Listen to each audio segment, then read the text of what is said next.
no matter if you're in the auto industry or not, there's no doubt you've probably seen an abundance of information and pictures and videos of stock and custom Jeep Gladiators, and we really like the Gladiator, but we really like it customized here at Willies at Akins. Here's our latest Apex edition.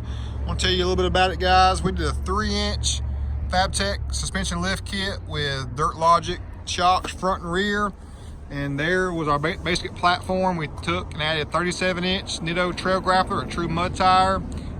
It's wrapped around 20x9 Fuel Tech wheels in the bronze matte finish in fab.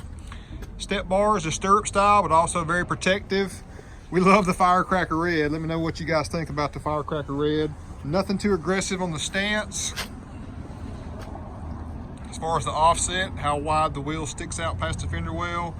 It has a good aggressive stance, but just not overly aggressive.